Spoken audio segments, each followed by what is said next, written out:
ఆకులు చేయడం అంటే నా వల్ల కాదు, తప్పించుకొని వెళ్ళాలి. ఏంటి మమ్మీ ఎవడీడు? అక్క అలా బయటికి వెళ్ళొస్తా. బయటికి వెళ్ళి ఏం చేస్తావురా? ఆకులను కట్టేవరా? ఇంకే తిరుక్కుంటుంటే ఏం పని చేసి బతుకుతావురా? ఈ చిన్న పని కూడా చేతనైతలేదు నీకు. నాకు ఇలాంటి చిన్న చిన్న పనులు సెట్ కావాలి. ఎట్లుండాలంటే ఎట్లుండాలా? బనీన్కి తెలియకుండా డ్రైయర్ లాగేయాలా? మొత్తం ఈ కట్టలు కట్టినవా, ఈ కట్టలు మొత్తం ఇట్లా తెంపి అటు పడేరా అనాలి. పెద్ద పనులు చెప్పాలి నాకు.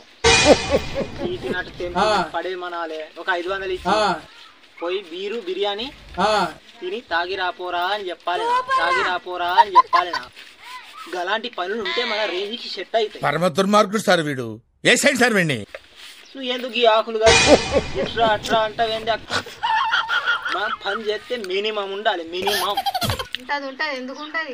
ఆ బావిలో మొత్తం నీళ్లు చేంజ్ తెచ్చిపోయిపో, అప్పుడే మినిమం ఉంటది. వెళ్ళు తిరిగి మళ్ళా ఇక్కడనే కదరా అన్నాను. అప్పుడు చెప్తా నీ సంగతి. నా దగ్గర ఈ రోజు డబ్బు ఉండంగా. ఏమిరా బాలరాజు, ఏమిరా ఉపయోగం దేశానికి నీ వల్ల? ఏదన్నా పని చేసుకోరా బేవకు. ఈ డబ్బులుండంగా ఈ రోజు నేను ఇంటికి ఎందుకు వస్తా అక్క? అన్నానికి ఎందుకు వస్తా? ఈ రోజు నాకు ఫుల్ దావత్, ఫుల్ తాగుతా, అటే పడి ఉంటా. పడుకో, ఏముందిలే ఇంకా పడుకో, పడి ఉంటా. నన్ను ఎతక్కు, రేపటి వరకు డిస్టర్బ్ చేయకు. మళ్ళా రేపచ్చి తింటా.